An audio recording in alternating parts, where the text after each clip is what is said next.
Olá, está no ar o Câmara em Ação.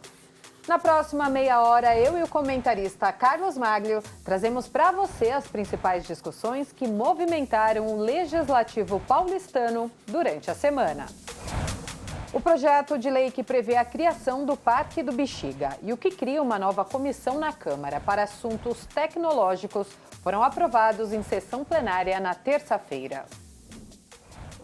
A Comissão Extraordinária de Inovação, Tecnologia e Cidade Inteligente foi aprovada em primeiro turno. O projeto de resolução, que altera o regimento interno da Câmara, foi aprovado em primeira votação. A iniciativa é do vereador Sansão Pereira. Tudo que se realiza é através da tecnologia, as cidades inteligentes, laboratórios de dados. Infelizmente, nós não tínhamos ainda uma comissão permanente que tratasse do tema. Então, é a primeira no Brasil, onde nós vamos trazer, inclusive, professores da USP, já tiveram conosco, da Unifesp, da Fundação Basolini, e estamos aí abertos para ouvir diversas faculdades, professores, técnicos, especialistas, para buscar criar uma legislação, né, que venha desburocratizar, que venha colaborar, contribuir com o crescimento da cidade de São Paulo. O Executivo apresentou o projeto para a criação do Parque do Bexiga. Está incluso na regulamentação do Plano de Desenvolvimento Urbano e do Plano Diretor Estratégico do Município, o PDE. A aprovação em primeiro turno, em quórum qualificado, 3/5 dos vereadores da Casa, devido a se tratar do uso e ocupação do solo, foi unânime. 46 vereadores votaram favoravelmente. O mínimo necessário era de 33 vereadores. O novo parque faz parte de um desejo antigo da população e vai contribuir com a ampliação das áreas verdes do município. Nós vamos tentar fazer uma grande homenagem a uma pessoa que muito lutou para a criação do Parque do Rio Bexiga, que é o teatrólogo, o artista José Celso Martinez Corrêa. A gente vai tentar acrescentar o nome do José Celso Martinez Corrêa ao Parque do Rio Bexiga. Porque José Celso Martinez Corrêa viveu a vida ali no Teatro Oficina, que fica ao lado do Parque do Rio Bexiga. E o Teatro Oficina é um espaço de cultura, de resistência na ditadura militar. Então, é muito significativo para a cidade de São Paulo. Será uma emenda que nós apresentaremos em segunda votação. A região central consta com 5 parques, agora com o novo Parque do Bexiga, do Rio Bexiga. É importantíssimo porque existia um litígio entre o proprietário da terra, a comunidade que tinha um desejo, também a participação do próprio Ministério Público, da Defensoria Pública e também da Procuradoria do Município, geral do município, fazer uma construção coletiva e o prefeito, defendendo as áreas verdes da cidade, cria um novo parque, é o que a Câmara aprovou hoje em primeira votação. Vamos para uma segunda votação para que a gente possa devolver ao Executivo um projeto pronto para a sanção e a implantação do novo parque. Votado e aprovado em segundo turno, o projeto que altera a denominação do Parque do Ibirapuera. De acordo com a emenda que foi aprovada, a Praça da Paz recebe o nome de Praça Rita Lee, em homenagem à cantora que nos deixou há 1 ano. O projeto de lei, de autoria dos vereadores Luna Zaratini, do PT, e do presidente Milton Leite, do União, e outros vereadores, segue para a redação final. Ainda em homenagem a Rita Lee, foi aprovado em primeiro turno projeto de autoria do vereador Celso Gianazzi, do PSOL, que inclui no calendário de eventos da cidade o Dia de Rita Lee, a ser comemorado em 22 de maio. Entra também no calendário de eventos da cidade o Festival Literário Fli Sampa, a ser realizado a cada 2 anos na cidade. O projeto segue para a sanção do prefeito. É o Fli Sampa, Festival Literário Sampa de São Paulo, que dá um protagonismo para as escolas, para os estudantes e para a população em geral, de um festival literário, né, que é uma coisa tão bacana, como tem a Flip lá em Paraty, né, que é tão famosa, né, livros, edições, lançamento de livros, enfim, muitos autores. E é muito bacana, né? E já aconteceu ano passado, mas não era uma lei. Então ia depender da vontade de cada prefeito ou de cada secretário de fazer. Agora é lei. A cada 2 anos, primeira semana de agosto, Fli Sampa. Aprovado em segundo turno, o projeto que inclui no calendário de eventos da cidade a caminhada do Rotary contra a paralisia infantil. A paralisia infantil é uma realidade, não só na cidade de São Paulo, como no país, no mundo. E o Rotary Club, que é uma instituição com o objetivo de servir, foi solicitado pela Governadoria do Distrito 4563 e nós estamos fazendo a caminhada contra a paralisia infantil, para constar no calendário da cidade de São Paulo e nós lembrarmos disso e exercitar essa responsabilidade todos os anos. E foi aprovada pelos vereadores em votação única a salva de prata para a Escola de Samba Águia de Ouro do Carnaval paulistano. Águias de Ouro, que me deu a honra, a felicidade de me prestar uma homenagem nesse Carnaval 2024 com o tema Homem Sorriso do Rádio. Oi, gente! Uma das grandes escolas de samba do Brasil. Faz parte da nossa cultura. E a Escola de Samba Águia de Ouro, com muita humildade, eu digo, parabéns por essa salva de prata que a Câmara Municipal concede a ela. Olá, Amálio. Sempre fundamental sua companhia aqui no programa. Privilégio participar com você, com os nossos telespectadores, Carol. Amálio, a gente viu aí a aprovação em primeiro turno, né, da criação do Parque do Bexiga, um sonho, né, que vai se realizar. O Zé Celso estaria orgulhoso agora. Sem dúvida, onde estiver, claro, está orgulhoso, porque é uma luta de 40 anos, né? Só para que se tenha uma ideia, um terreno ali que pertencia ao Grupo Silvio Santos, e eu digo pertencia porque as negociações já estão em andamento e tudo leva a crer que, de fato, não haverá nenhum problema. Mas já eu falo disso. O que acontece ali é que existia uma possibilidade de ter construção de shopping center, de prédios, e o Celso Martinez sempre brigando contra isso, e finalmente agora se consegue, através desse projeto de lei, com a intermediação do Ministério Público. Em princípio, havia um investimento da Prefeitura em torno de 51 milhões de reais. O Grupo Silvio Santos queria 81 milhões de reais. Se chegou a um acordo, e de acordo com as últimas informações que eu tenho, deve ficar em torno de 65 milhões. E aí será acertada a venda do terreno, porque o terreno é de propriedade do Grupo Silvio Santos. A partir daí, então, evidentemente, com o terreno vendido, é só dar sequência, né, à votação, à sanção, enfim, para a transformação do Parque do Bexiga, que é tão importante ali naquela região. E como você mesmo disse, né, Carol, é uma luta aí que já vem de muito tempo e agora deve sair mais um parque para a cidade importante. Tivemos já o Parque Augusta, que fica ali nas imediações. O Parque do Bexiga, para quem não sabe, ele fica exatamente na Bela Vista, bairro do Bexiga, claro, mas ali nas imediações da Rua Jaceguai, ali próximo à Avenida Brigadeiro Luiz Antônio, onde ficava inclusive o prédio de uma das sedes do Grupo Silvio Santos, ali exatamente na Rua Jaceguai. Então é ali naquela região onde fica, claro, o nosso teatro oficina tão famoso. E a ideia era essa, no entorno do teatro se fazer um parque. E agora isso vai se tornando possível e a gente fica muito feliz, né, Carol? E com a possibilidade, como o vereador Celso Gianazzi falou, de incluir o nome do Zé Celso, né, no parque. Sim, no parque. Aliás, nessa matéria da Elis Marina, tivemos aí uma situação importante, né? Porque a Praça da Paz passa a se chamar agora Praça da Paz Rita Lee, oficialmente, não é? Rita Lee, para quem não sabe, visitava o Parque do Ibirapuera, fez música citando o Parque do Ibirapuera. Então, nada mais justo do que esse projeto que, através de uma emenda, na verdade, né, que foi aprovado, e uma aprovação importante, porque você está dando o nome para uma praça tão importante do Parque Ibirapuera, e a questão da redação final, né, da Comissão de Política Urbana, que fez a emenda que já está pronta e já vai à sanção. Então, muito bem encaminhado também, e uma homenagem justa para a Rita Lee, né? Com certeza. Olha, a gente vai continuar falando de tudo que movimentou aqui a Câmara esta semana, mas a gente vai para um rápido intervalo e no próximo bloco você confere a última reunião da CPI da violência e assédio sexual contra mulheres, que teve o aborto como tema principal. Fique com a gente, o Câmara em Ação volta em instantes.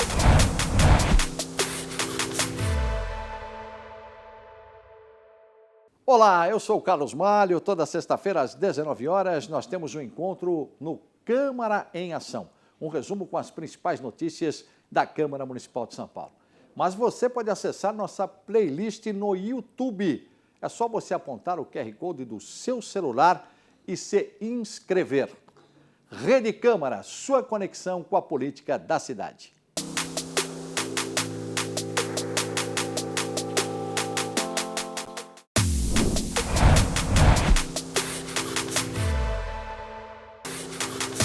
Estamos Estamos de volta com o Câmara em Ação. A CPI da violência e assédio sexual contra mulheres recebeu representantes de conselhos de medicina para discutirem o aborto e a legislação relacionada ao tema. A resolução do Conselho Federal de Medicina número 2378 de 2024 foi suspensa na semana passada pelo Supremo Tribunal Federal. Mas quando estava em vigor, ela proibia o médico de interromper a gravidez da paciente por assistolia fetal quando houvesse probabilidade de sobrevida do feto em idade gestacional acima de 22 semanas, o que dá aproximadamente 5 meses. O médico autor da resolução é conselheiro efetivo do CFM. Ela proíbe o procedimento de assistolia fetal. O que é esse procedimento? É você matar o bebê com a injeção de cloreto de potássio no coração do bebê, bebês a partir de 5, 6 meses, até bebê de 9 meses de gravidez. Nós consideramos isso antiético, proibimos, em forma alguma nós impedimos o direito daquela mulher que foi estuprada de se livrar da gravidez que ela não quer continuar, nós só impedimos de matar o bebê antes, ou seja, a mulher pode interromper sua gravidez por parto vaginal ou cesariana, mas aquele bebê não pode ser morto por esse cruel método antes do parto. O médico sustentou a resolução com argumentos sobre riscos do aborto com gravidez avançada à mulher e à criança. Em relação ao feto, ele provoca a morte, né, o maior dos males, mas antes disso ele provoca muita dor e sofrimento, porque até atingi-lo, o médico ele tem que ficar espetando o bebê com a grande agulha e após atingi-lo ele coloca um líquido que provoca uma dor muito grande, uma queimação muito grande naquele bebê que já tem todo o seu sistema neurológico de dor formado. Em relação à mãe, ele também provoca riscos, em casos muito raros, até a morte da mulher, porque você injeta lidocaína, cloreto de potássio, que é feito inclusive para provocar a pena de morte, pode provocar infecção pela injeção da agulha e alguns outros problemas também. A reunião da CPI teve a presença de ativistas favoráveis e contrários ao aborto. Algumas manifestações interromperam a oitiva, o que levou a presidente do colegiado a pedir ao público para se retirar do plenário e ir para a galeria. Muitas vezes a gente até fica sentida com isso, mas a gente tem que pedir que as pessoas se retirem, porque a gente não pode discutir com o pessoal gritando. A gente tem que discutir realmente, tem que ser, essas leis têm que ser bem específicas dentro da nossa Constituição para que não tenha esse problema. Para que a gente possa realmente, uma criança com 11, 12 anos, ela tem esse direito, deve ter isso. Ela não tem nem condição dela. Como é que ela vai gerar este filho? Como é que ela vai gerar essa criança?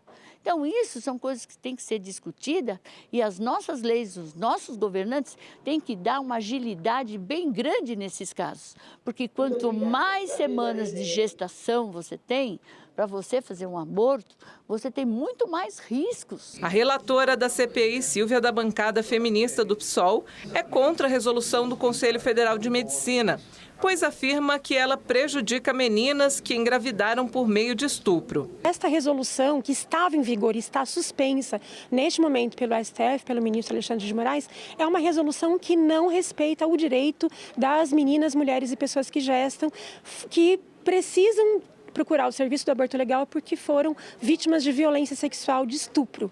E a resolução, ela proíbe a assistolia fetal com mais de 22 semanas e é exatamente nestes casos que ocorrem com meninas estupradas e que só vão saber que foram estupradas quando elas já estão numa gestação avançada. Então, por conta disso que nós chamamos e aí por conta disso também que foi fechado o serviço de aborto legal do Hospital Vila Nova Cachoeirinha e nós achamos que esse serviço tem que ser reaberto e as médicas que praticavam a assistolia fetal não devem ser punidas. Em seguida, o médico José Paulo Siqueira, professor de medicina da Unicamp, forneceu dados sobre a mortalidade materna no país, decorrente de abortos feitos sem assistência médica, e sustentou que mesmo com impedimentos legais, os abortos vão continuar acontecendo, mas com complicações para a mulher. No Brasil, a gente tem em torno de 50 a 60 mortes para cada 100 mil nascidos vivos. Esse é um índice alto, né? Nossa meta é chegar em 2030 com 30 mortes para cada 100 mil nascidos vivos, então a gente está longe ainda dessa meta,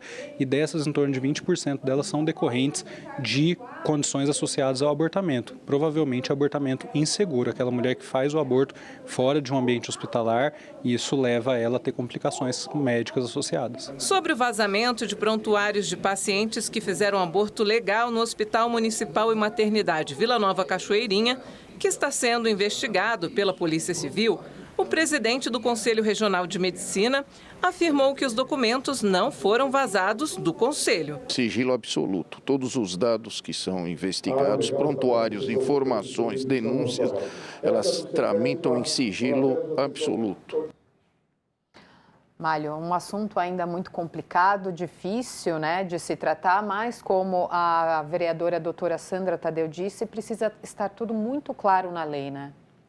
E um detalhe importante para você que está nos assistindo em todo o Brasil, doutora Sandra Tadeu, que é médica. Então, é uma pessoa que, evidentemente, tem toda a condição de tratar do tema e emitir opiniões. O tema de aborto é um tema, evidentemente, que polêmico, né? Existe uma série de vertentes, são contrárias, outras favoráveis, tem a questão da igreja, enfim. É um assunto bastante polêmico. Agora, o Conselho Federal de Medicina vem fazendo aquilo que está dentro da Constituição. A partir do momento que o STF toma uma decisão e suspende, então vira de novo essa questão. O próprio Conselho diz o seguinte, olha, eu não posso cumprir isso. A doutora Sandra Tadeu disse uma coisa importante, né? Então, tudo isso é uma questão que eu chamo a atenção aqui, tirando a polêmica, que a polêmica tem os que são contrários, os que são a favor, não vou nem entrar nesse mérito aqui, né? Até porque eu acho que a mulher tem muito mais condições de tratar isso do que nós homens, né? Então, as opiniões, evidentemente, se dividem. Agora, o que eu quero chamar a atenção é para essa CPI, porque essa CPI ela é muito importante. Gente, CPI da violência e do assédio contra a mulher. Veja aonde ela está chegando, veja aonde ela está indo. Como eu sempre digo aqui, as CPIs da Câmara Municipal de São Paulo, elas têm a força de reverberar em nível nacional. E isso está acontecendo. Nós fomos mexer na ferida. Então, agora, o que está acontecendo? O pessoal do Congresso Nacional, o pessoal do STF, os conselhos todos de medicina vão começar a se reunir para ver, evidentemente, o que é o mais certo, o que não é o mais certo, o que coloca em risco a mulher que vai ter o bebê, o que coloca em risco o próprio bebê, não é? Que, de acordo com as informações, com 22 semanas... E é uma injeção, né, que você aplica para o coração do bebê. Você interrompe, você mata, na verdade, o feto, né? Então, tudo isso tem que ser falado, tem que ser discutido e mais polêmicas virão. E a CPI não para por aí, não. Ela vai ter muito mais informações para trazer, não só para nós aqui da Câmara, como para o Brasil inteiro, em relação ao que está acontecendo. A mulher passa por problemas seríssimos. E esse é o problema que não poderia ficar de fora. E foi abordado com muita seriedade pelo que a gente viu aí. Agora, muita coisa ainda tem que se discutir, tem que se decidir sobre a questão do aborto no Brasil, né, Carol? Exatamente, Mário. Vamos falar agora de outra CPI, que teve reunião essa semana aqui na Câmara, agora a CPI da Enel, que recebeu representantes da Arcesp, Agência Reguladora de Serviços Públicos do Estado de São Paulo, para falar sobre a fiscalização do serviço de energia elétrica. Acompanhado do superintendente de assuntos energéticos da Arcesp, Eduardo Racim, o diretor-presidente da autarquia, Tiago Mesquita Nunes, fez uma apresentação sobre a fiscalização da concessão de energia elétrica no estado, que, por se tratar de um serviço público federal, tem uma atuação limitada. Após o apagão do dia 3 de novembro de 2023 na capital, a concessionária Enel reformulou seu plano de contingência, que está em fase de avaliação. Nós já iniciamos todas as conversas, tanto com a ANEEL quanto com a Enel, para que esse plano passasse a ser capaz de atuar em uma situação de maior magnitude, como a que ocorreu e como pode voltar a ocorrer, né? Nós tivemos naquele momento o desligamento de mais de 2 milhões de unidades consumidoras, e o plano não estava preparado para lidar com isso. Então, a Enel agora muito recentemente apresentou um novo plano. Ele cria um novo patamar de evento que demanda uma mobilização maior de agentes, de equipes, em relação ao patamar máximo do plano anterior. Então, é uma nova estrutura com uma mobilização ainda maior. Esse é o previsto, isso não é ainda um plano avaliado pela Arcesp, avaliado pela ANEEL, homologado por essas agências, mas é o que foi recentemente apresentado pela empresa e que nós vamos agora iniciar o nosso processo de avaliação e de implementação desse plano. A equipe da Arcesp é composta por 24 funcionários para fiscalizar os 645 municípios do estado. A Arcesp ela tem um convênio, né, com a agência federal que regula o setor elétrico, né? A gente é uma agência descentralizada, uma das agências, né, que o país hoje tem 13 agências estaduais. E a gente firma um convênio com a ANEEL com alguns produtos que já são pré-definidos para a gente poder atuar. Mas a gente percebe, não só por conta desse evento dia 3 de novembro, né, que há necessidades de a gente ter mais campos de fiscalizações aqui em outras frentes aqui no estado de São Paulo. Tá? Abranger outro tipo de fiscalização, focar mais em fiscalização de campo. No sentido de corrigir falhas contratuais, a ANEEL, Agência Nacional de Energia Elétrica, está revisando as regras para a celebração e renovação de contratos. E para isso, no ano passado, fez uma consulta pública para aprimorar os certames de energia. A Arcesp colaborou. Uma melhoria no tempo médio de atendimento de ocorrências, de restabelecimento dos serviços, priorização da retomada da energia a partir de um tempo limite individual. Portanto, quando superado uma interrupção, superado um tempo limite estabelecido pela regulação, aquele usuário entraria numa fila de prioridade para garantir que nenhum usuário fique um tempo excessivo sem energia elétrica. A gente sabe o impacto que isso é para a vida do cidadão. A CPI da Enel está perto de concluir os seus trabalhos. Para o presidente do colegiado, os primeiros resultados já estão aparecendo. Estamos concluindo, finalmente, depois de 7 meses, chegando ao final da nossa CPI, faltando para daqui a 15 dias a votação do relatório. Todos os vereadores trabalharam bem, eu quero dar aqui parabéns aos vereadores, tanto os vereadores mais ligados ao governo, quanto aos vereadores de oposição, foram muito corretos, muito honestos, fizeram um bom trabalho e nós estamos partindo agora para o encerramento da CPI, que eu vejo que atingiu o objetivo. A Enel fez a meia-culpa, a Enel pediu desculpa, a Enel anunciou um plano de investimentos de 17 bilhões para o país, de 6,2 bilhões para a capital e finalmente também a contratação de mais 1.200 técnicos para atender as demandas da cidade de São Paulo. Acho que um outro ponto bem relevante, que é algo que a gente tem discutido, é a responsabilização do município nos eventos de novembro. E ele falou claramente que, no ponto de vista da Arcesp, o principal responsável naquele dia, né, pela falta de energia, foi a poda de árvores, que é uma responsabilidade do município, claro que em conjunto com a Enel, mas é sim uma responsabilidade do município. Malha, a gente já falou bastante aqui do trabalho da Arcesp, né? Esse trabalho de fiscalização que é tão fundamental aqui no estado de São Paulo. E a Arcesp, nós já falamos dela aqui. Ela é, a sigla, se você entender bem, é o seguinte: Arcesp, Agência Reguladora de Saneamento e Energia do estado de São Paulo. Arcesp. Ela é a responsável pela fiscalização da Enel, como também é responsável pela fiscalização da Sabesp, porque ela também trata da questão da água, da questão do saneamento básico. E o que acontece? Lembra quando a gente falava aqui, inclusive falando de Sabesp, que ela foi aqui, intermediou lá em 2009 o contrato da cidade de São Paulo com a Sabesp? Então veja como ela é importante, ela já existe há muito tempo e ela está aí para fiscalizar. A questão do Arcesp, o é energia, então ela tem que fiscalizar, ela tem que ficar em cima da Enel. E a gente sabe aqui, eu e a Carol já comentamos aqui, e ficou muito claro para nós, aliás, parabenizar essa CPI trouxe, está trazendo ainda, claro, mas informações muito importantes para a gente que está em São Paulo, e só não aqui não, em nível nacional, porque foi dito aqui que o problema maior da Enel é que tinha mandado embora um montão de funcionário. Como é que o funcionário, sem funcionário, ela vai fazer a fiscalização, ela vai fazer a manutenção necessária? Não dá para ela fazer, não tem funcionário. Agências fecharam. Eu ia lá, eu quero transferir minha conta. Então, fechou a agência, dava com o nariz na porta. Onde que é? Você tem que andar agora não sei quantas léguas. Falando aqui em léguas, olha só onde eu estou indo. Mas você tinha que andar muito para conseguir.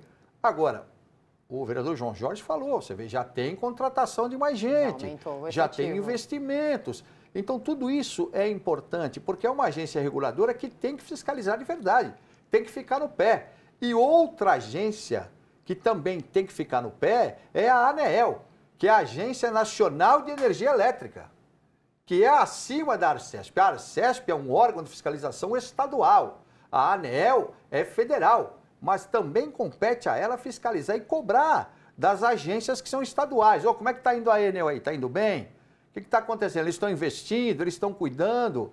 A questão da poda de árvores, que foi muito bem falada, a prefeitura muitas vezes ia podar, estava energizado, não podia. Corpo de bombeiros passando por problemas sérios nas últimas chuvas que nós tivemos aqui, nas enchentes que nós tivemos. Então, tudo isso é importante. Agora, a CPI traz para a conversa, né, Carol? Isso que é legal. E você vê que o pessoal veio e já falou, não, nós estamos cobrando a Enel. Estamos cobrando, além das multas que ela pagou, nós estamos cobrando e ela está começando a se coçar na famosa gíria, porque ela está vendo que a situação dela ficou difícil. Havia, inclusive, a ameaça de descredenciamento da Enel. Então, ela ia perder aquele credenciamento que ela tinha, ia ter que sair, iam ter que contratar uma outra empresa. Então, tudo isso a CPI traz. E para nós é importante. Por quê? Porque a CPI da Câmara Municipal de São Paulo, ela está representando você que está em casa, você que está nos assistindo, eu, a Carol, o pessoal que está aqui no estúdio, a equipe técnica, todo mundo. Ela nos representa. Então, os vereadores, quando realizam uma CPI como essa, que tem o destino final, eu sempre digo, de um relatório que vai para o Ministério Público, que vai para a Justiça, quem está envolvido e quem está denunciado, de repente, fala assim, não, peraí, eu vou ter que dar um jeito, senão vai sobrar. Então é isso que a gente vê e a CPI ainda continua, né? Tem alguns passos mais a dar e nós vamos estar acompanhando tudo, né, Carol? Com certeza, Málio. Queria agradecer essa companhia aqui no programa, como sempre, espetacular. Eu agradeço você, claro, agradeço a todo mundo que está nos assistindo, essa audiência é importante. E você que nos assiste, preste atenção, acompanhe o Poder Legislativo da sua cidade. Faça parte disso, é cidadania. Obrigada, Málio. Obrigado a você. E este foi o resumo dos principais assuntos em discussão esta semana aqui na Câmara Municipal. Fique ligado nas notícias da Rede Câmara no portal saopaulo.sp.leg.br e nas nossas redes sociais. Obrigada pela companhia. Rede Câmara São Paulo, sua conexão com a política da cidade.